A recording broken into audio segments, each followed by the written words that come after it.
Olá, eu sou a Juliana Bezerra e nesse vídeo vou falar sobre transações distribuídas no Spring Batch. Se você tem interesse em aprender sobre Spring Batch, já se inscreve no canal para não perder os conteúdos.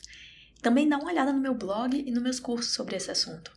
Vou deixar o link de ambos aqui na descrição do vídeo. Para a gente entender como funcionam as transações distribuídas dentro do Spring Batch, eu criei um projeto para demonstrar essa necessidade. É comum a gente precisar implementar jobs que escrevem em diferentes saídas de dados, em diferentes data sources. E nesse caso, a gente precisa efetuar a operação de escrita em ambos. Se a operação falhar em um, ambos os bancos precisam ter o rollback dessa operação. Essa é a ideia para a gente manter integridade, ok? Então aqui, por exemplo, temos um job configurado para ler dados. Olha só, ler dados de um arquivo CSV, aqui tem 10.000 registros, e esses dados que foram lidos vão ser inseridos em duas bases distintas, que eu estou encapsulando no escritor composto. Ou seja, ao final da execução desse job, a gente vai ter as pessoas inseridas em ambos os bancos de dados. Para mostrar isso aqui funcionando, eu vou executar o projeto da forma que está, e aí a gente vai ver o resultado. Execução concluída. E agora eu já deixei aberto aqui ambos os bancos para a gente dar uma olhada. No primeiro banco a gente tem 10.000 pessoas e no segundo banco a gente tem 10.000 pessoas. Então tá tudo ok, tudo funcionando. Eu vou deletar aqui as pessoas que foram inseridas. Vou deletar daqui também as pessoas que foram inseridas, certo? Esse é o comportamento no cenário de sucesso. Agora o que eu vou fazer aqui?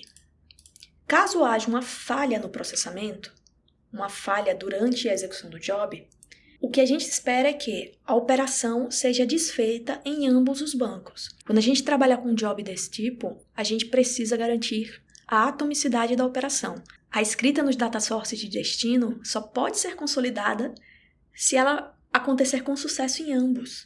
Se acontecer um errinho em um ou outro, é para tudo ser desfeito. Assim, a gente vai manter os dados íntegros em diferentes bancos de dados.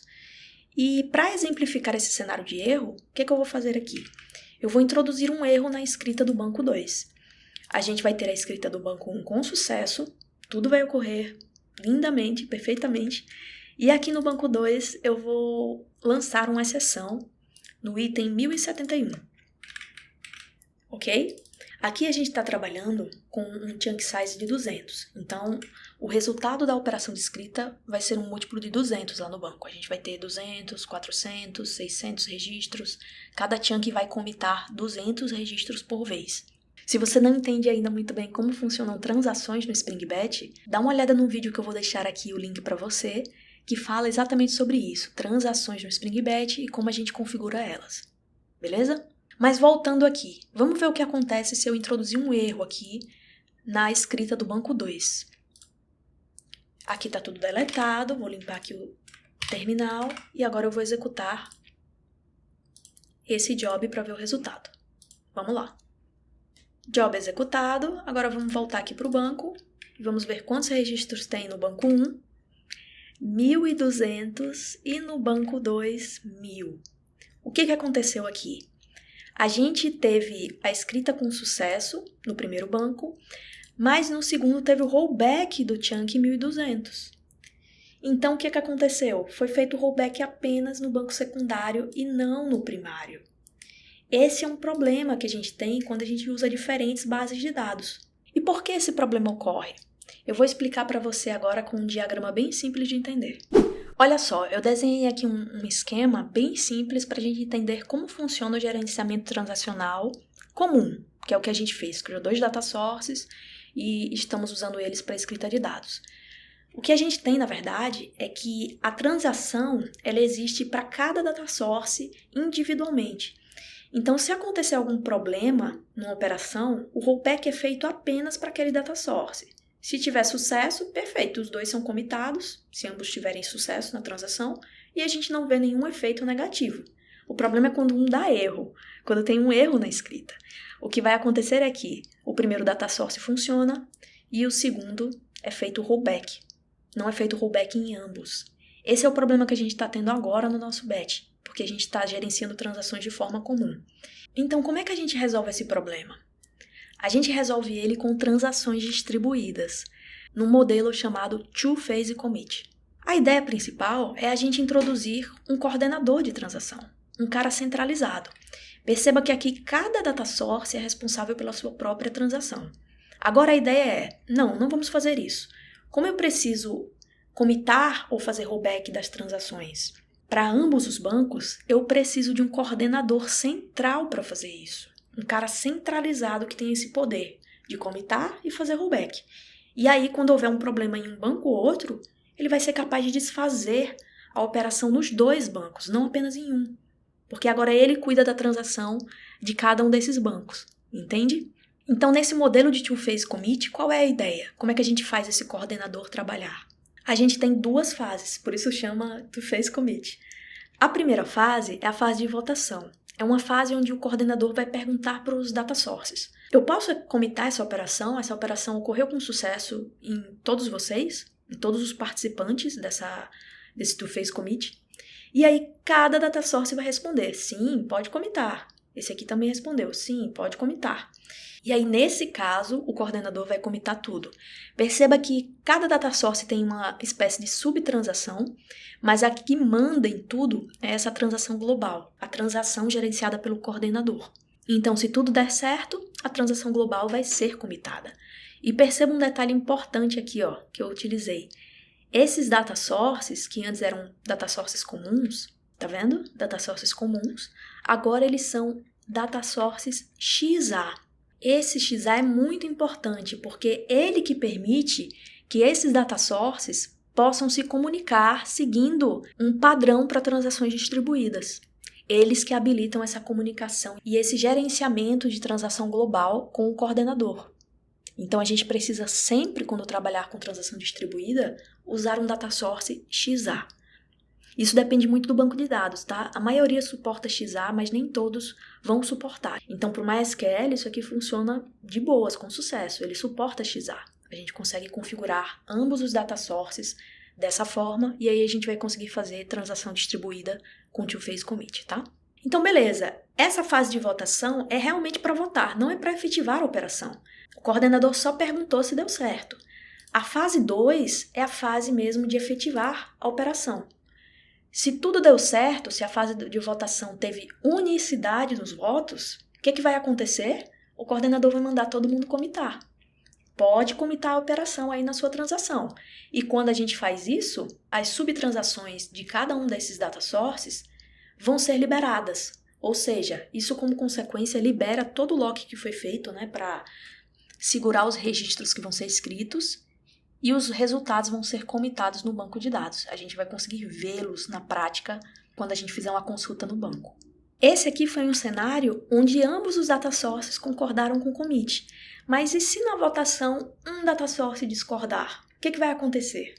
Vamos dar uma olhada aqui. Nessa fase de votação, o data source 2 disse que não pode commitar. Deu algum erro na subtransação dele.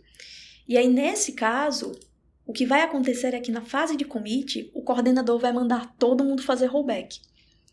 Se um participante desse Two-Phase Commit discordar do commit da transação, votar não, todo mundo precisa fazer rollback. Não interessa se eu tenho 99 participantes que concordaram, se eu tiver um que discordar, tudo é desfeito. Isso que garante a atomicidade da operação no final. Então, nesse caso, o coordenador manda aqui, os dois bancos fazerem rollback. E quando eles fazem isso, a transação que eles estavam segurando libera os locks, que foram criados para os registros que seriam escritos, e desfaz todas as mudanças que foram feitas no banco. E aí a gente tem, no final, uma condição de integridade de dados em ambas as bases. Essa é a ideia do Two-Phase Commit, tá? De forma resumida e simples. Então, agora que você entendeu a teoria por trás do Two-Phase Commit, ou transações distribuídas, vamos implementar isso aqui na prática no nosso projeto. Para usar o Two-Phase Commit no projeto, a gente não precisa implementar esse coordenador do zero. Não vamos precisar fazer isso. Já tem uma biblioteca que faz exatamente isso para nós, que é a biblioteca Atômicos. Então, a gente só precisa adicionar essa dependência aqui. Deixa eu formatar aqui. Essa dependência do Spring Boot Starter JTA Atômicos, e a gente já vai ter o controle transacional feito de forma distribuída, com o coordenador, com tudo que a gente viu ali na explicação teórica do Two-Phase Commit. Então é essa biblioteca que vai cuidar de tudo. E agora a gente só tem mais um ajuste para fazer. Lembra que eu falei que para funcionar a transação distribuída, os data sources precisam se comunicar seguindo um padrão chamado XA? Que é o padrão que vai permitir essa comunicação com o coordenador, que vai permitir que o coordenador possa pedir para comutar ou fazer rollback das transações. Toda essa comunicação precisa seguir esse padrão XA. Então a gente precisa que o nosso data source, os nossos data sources, sejam desse tipo, obedeçam esse padrão. E esse data source XA, ele está presente aqui na biblioteca do driver MySQL, ou do driver de banco que você utiliza. Então a gente vai ter que usar esse cara específico aqui para configurar o XA no MySQL. E por causa disso a gente tem que remover esse escopo runtime, que é adicionado por padrão quando a gente coloca o conector MySQL no projeto. A gente precisa usar compile mesmo, que é o padrão do escopo quando a gente não coloca nenhum aqui, para que esse XA data source esteja disponível programaticamente para a gente, ok? Então com isso agora o que a gente vai fazer é configurar os data sources XA. Hoje a gente tem data sources comuns aqui, para o DB1 e o DB2. Então para a gente fazer isso, vamos começar criando um método genérico para criar esse data source XA, ok? Então a gente vai criar aqui um método privado, só vai ser usado nessa classe, não vai ser um bin. Ele vai retornar um XA data source, ok? E o nome dele vai ser create XA data source. Ele vai receber como parâmetro as propriedades do data source. Existe um componente, um objeto chamado data source properties, que vai ter a URL de conexão, usuário, senha, tudo isso que a gente precisa para criar um data source. Então, a gente vai chamar ele dsprops. E agora aqui a gente instancia esse XA data source usando a implementação do MySQL, que é o data source que a gente está usando. Então, a gente vai usar aqui um MySQL XA data source. Esse data source é que vai ser configurado aqui. E ele é provido por aquele driver lá do MySQL de conexão que a gente acabou de configurar no POM, certo? Então eu vou instanciar ele aqui e aí eu vou setar as propriedades dele. Então a primeira é a URL, esse aqui, tá? URL minúsculo. E a gente vai pegar essas propriedades do data source properties. Então aqui vai ter um get URL. A gente vai ter também o usuário, o user. E aqui a gente vai pegar o get user. Username, na verdade, e no final a gente vai ter a senha. E aqui a gente pega o get password. E no final, a gente só precisa retornar esse XA data source. Por que eu resolvi criar isso aqui num método separado? Porque a gente vai ter 2 data sources XA, e eu não quero me repetir no código. Então eu crio um método para isolar essa lógica reusável, e eu vou chamar essa lógica quando eu estiver configurando ambos os bancos de dados participantes do Face Commit, ok? Então, primeira parte, que é criar o data source XA, eu já fiz. Agora a gente vai criar os bins, para esses data sources aqui. Então, o que a gente vai fazer é, ao invés de retornar esse data source padrão que a gente estava construindo, a gente vai criar um atômicos data source, bin. Esse carinha aqui, tá? A gente pode instanciar ele com o construtor padrão. E esse cara tem 2 propriedades que a gente vai setar, que é o XA data source, que foi o que a gente acabou de configurar aqui, e a outra propriedade que a gente vai configurar é o unique resource name, para a gente identificar esse cara de forma única como participante da transação distribuída. E a gente vai chamar ele de XA DB1. Tá certo? É o DB1 e é XA, então esse nome já está bem intuitivo. E aí a gente retorna esse bin. Só que agora a gente precisa criar esse data source. Então, o que eu vou fazer? Eu vou declarar ele aqui, XA data source. E a gente vai criar ele com um método que a gente acabou de implementar, que é o create data source, que recebe um dsprops, que são as propriedades do banco de dados. Até agora a gente não obteve essas propriedades, então a gente vai implementar isso aqui daqui a pouco. Certo? A mesma configuração que eu fiz aqui, eu vou fazer para o banco 2. Dessa forma. Então agora eu tenho 2 data sources atômicos que vão poder participar do Face Commit, certo? Agora só precisamos configurar as propriedades de cada banco. E a gente vai fazer isso de uma forma bem simples. configurando um bin para isso. Então, eu vou ter 2 bins aqui. O primeiro bin vai retornar o data source properties, e eu vou chamar de db1 props. E aqui eu retorno o data source properties, e para obter as propriedades injetadas aqui automaticamente, a gente vai usar essa anotação aqui de configuration properties, tá? E aí a gente vai fazer a mesma coisa agora aqui embaixo com o db2.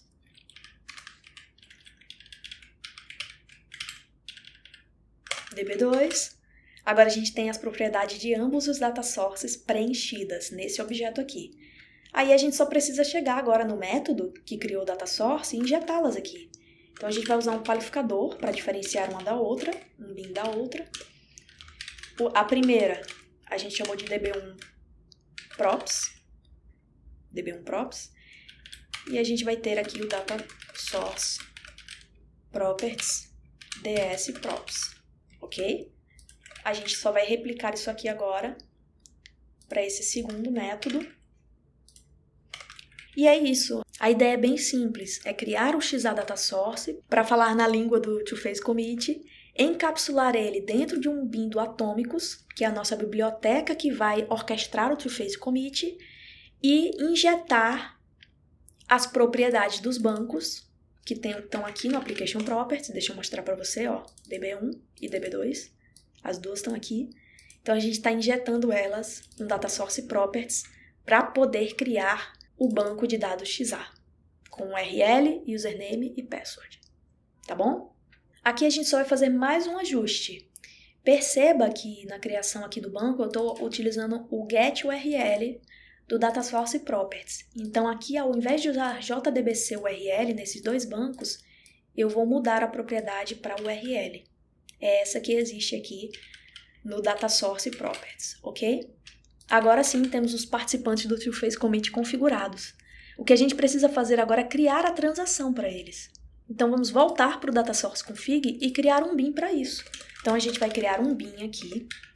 Vamos colocar um método public. Ele vai retornar um tipo de uma interface genérico de Platform Transaction Manager. É sempre bom retornar a interface ao invés de uma implementação concreta do bin, tá? Por isso que eu estou colocando esse tipo aqui. E aqui a gente vai ter um Transaction Manager JTA. Esse JTA é a API de transação do Java. É um padrão que vai permitir a gente trabalhar no Java com transações distribuídas, tá? Por isso que chama JTA, e você vai ver muito essa sigla quando você for pesquisar sobre esse assunto. E é por isso que aqui a gente vai instanciar um bin chamado JTA Transaction Manager, ok? Que recebe 2 implementações aqui.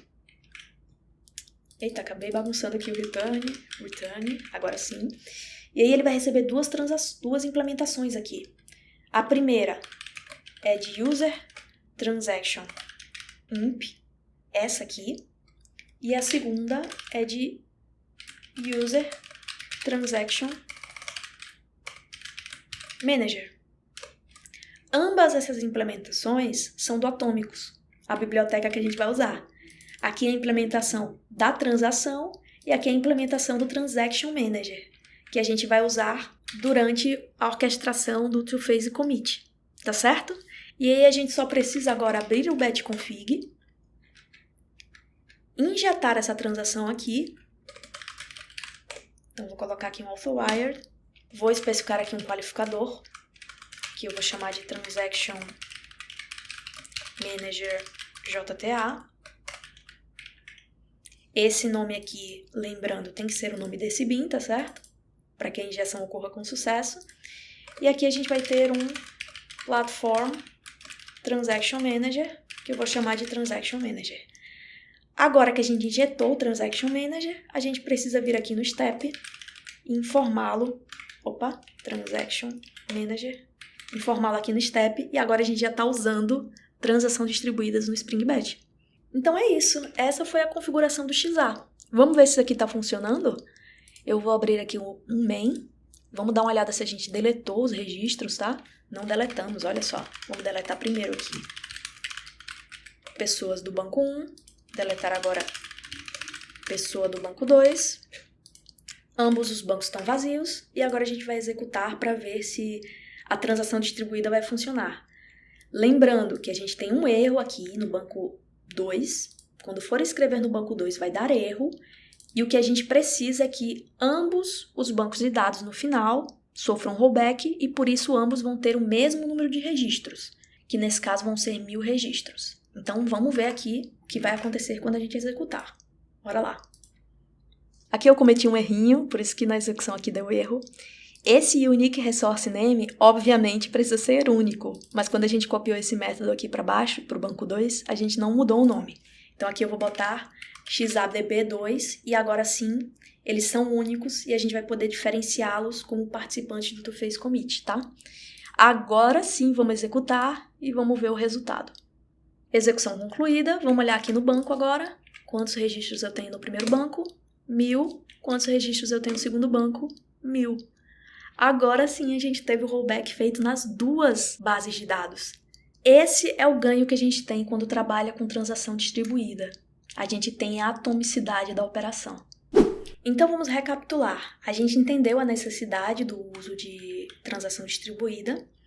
A gente fez o teste sem o TwoPhase Commit, com 2 bancos de dados diferentes de escrita, e vimos que não funciona a questão da atomicidade, né? A gente tem resultados diferentes em ambos os bancos. Depois a gente configurou o Atômicos para utilizar o TwoPhase Commit e finalmente a gente testou e viu que, de fato, o controle transacional é feito de forma global. Então é isso, eu espero que você tenha gostado do vídeo. Se gostou, deixe um like, comenta aqui suas impressões, dúvidas e até sugestões de temas para os próximos vídeos. Qualquer feedback vai ser muito bem-vindo. Um abraço para você e até mais!